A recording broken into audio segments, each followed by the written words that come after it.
Yeah, Fosmo said, Matt, do you think there are any well-designed specs? Yes, there are. Oh, you've been very busy these last few days. Brewmaster is very well designed. Rester Druid is very well designed. Arms Warrior and Dragonflight is very well designed. I haven't seen how well it does in like single target fun wise, but in AoE is pretty fun. Enhancement Shaman, fucking crispy. It's great. It's fantastic.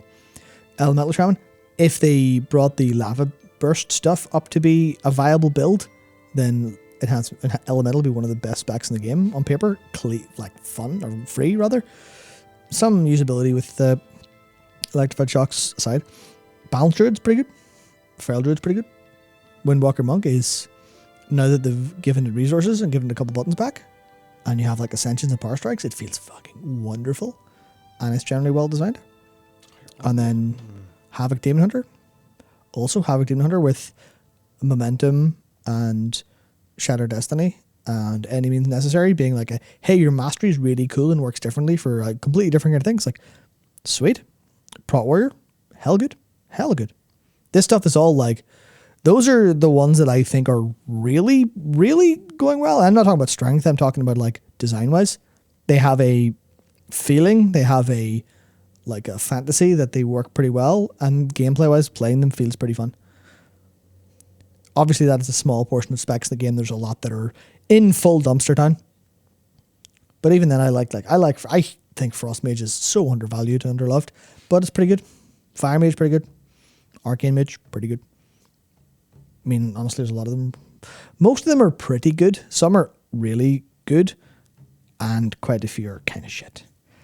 But there is that's in terms of gameplay feel and fantasy. There are things that are part of design, such as how much damage does this do when its cooldowns aren't up? And sometimes the answer is 0, and you go, well, that's shit all the time. It's like I even said, someone mentioned before where it was the Enhancement Shaman nerf of 25%. It's like, that's a pretty heavy nerf. They were really, really, really strong in pre-batch. But then you like go level Enhancement Shaman. Now you're doing 25% less damage. You're like, I wasn't what do you mean? But that's the whole thing of Blizzard taking the sledgehammer approach to nerfs often whenever they feel they need to, instead of they clearly don't have the time to sit down and go, okay, what's the outliers causing this damage? Which is annoying because I don't know if there's like a band internally and them going to Warcraft logs, but you go to Warcraft logs and mouse over the bar and go, that ability's doing a lot of damage. We take that down by 1/3, we lose this on that parse. That probably works. Jobs are good. Fantastic. But instead it's like, no, sorry, 20% gone. Like, thanks.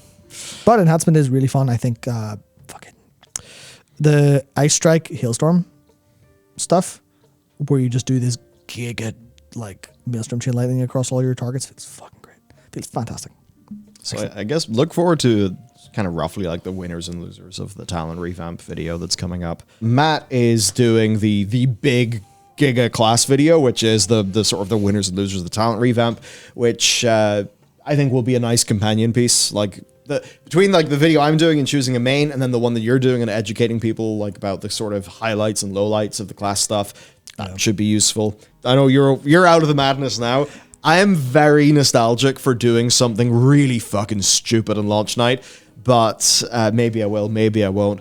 But I think it would be nice if by the time launch rolls around, all of our videos are like, they were done days ago. Yeah. They're sitting in the channel. They're ready to go. We actually have time to hop into the game. And actually, this is the thing that I think is really important to do. And I guess it's like a bit of the struggle of streaming, but I actually think if I was doing this with streaming now, I think it would be okay. Because whenever I stream, it's pretty chill.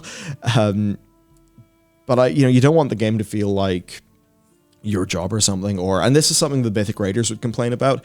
They don't want to feel like they have to do the job bit of World of Warcraft to do the thing they want to do. So I think for us, it's important that we nail our schedule good enough so that when the expansion comes out, we can actually play it intrinsically as players.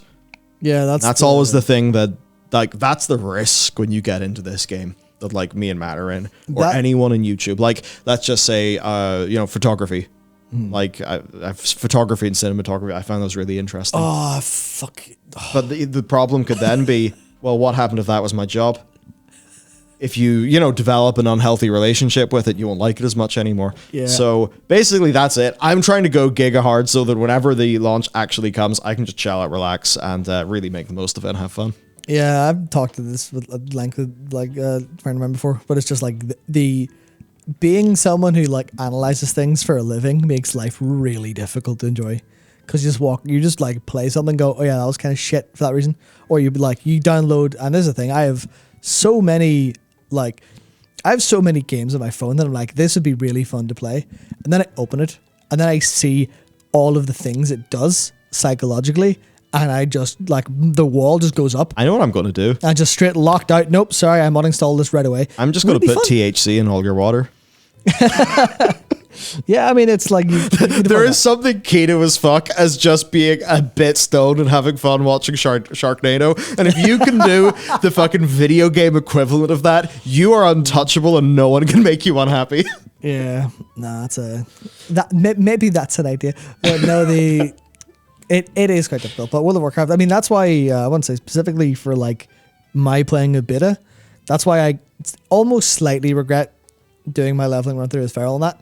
I want to see how Feral felt, but I'm like, it's going to feel like I'm retreading water in a wee bit of a way, and I'm going to like, that's hurt it a little tiny bit, but also that's why I intentionally only did a couple of side quests when I was leveling through. Yeah, and I was going because I wanted to commit hello words, brain. I wanted to comment on, that's what I was thinking. I wanted to comment on like the Dragonflight story and think about it and have like opinion on it to give feedback and stuff. So I ignored a lot of side content because it was just auxiliary, and now I'm going to really enjoy that because I thought the side content was great. So I'm going to actually take a load of time and enjoy that. Same with like the dragon riding glyphs, where I went, I'm going to not do this as a part of like doing it in beta. I'm going to do this fresh at launch and enjoy it. I did get like 4 or 5 of them. I was like, this is really fun. I can't wait to not do that until Dragonflight launches and I can do it in the wild. Like, that is like exceptional. There's an exceptional experience to be had in Dragonflight, especially in the same way people really enjoyed Shadowlands at launch. Launch of a World of Warcraft expansion is fucking fantastic. Yeah. It always, even if it's shit, it's always really good because they front load so much like enjoyable content, and the experience is wonderful. People are so hyped, even maybe they're not hyped 2 weeks later, but for those 2 weeks, it is still like blissful, right? The initial gearing loop of WoW works. And it works really good. Yeah. The problem Blizzard has, it's like, oh yeah, just, doing a bunch of BGs, getting some honor, getting some more gear, upgrading that gear, feels really good. Oh, and then suddenly it turns into the only way for me to get any progress is either to find an RPG group, which is like impossible, or do arena, which is just really sweaty and to a lot of people not fun. Mm-hmm. Oh, it's ground to a halt. For a lot of people, it's like Mythic Plus dungeons, stressful, timer, Mythic Zero dungeons, running dungeons with the boys, getting loot. So it's that thing, like the initial 2 weeks always works. What Blizzard's big problem has been is, how do we keep it fun after the initial 2 weeks? How do we pace the progression good enough? All that stuff.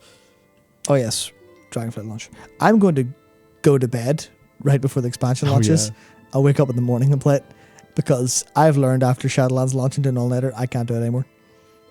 At some point I hit like 26 or 27, and whatever was like circadian rhythm, my brain just went, nope. If you ever deviate from your sleep cycle, you're fucked for 6 months. I'm like, okay, fine. I just live in a swirling realm of chaos. It's not great.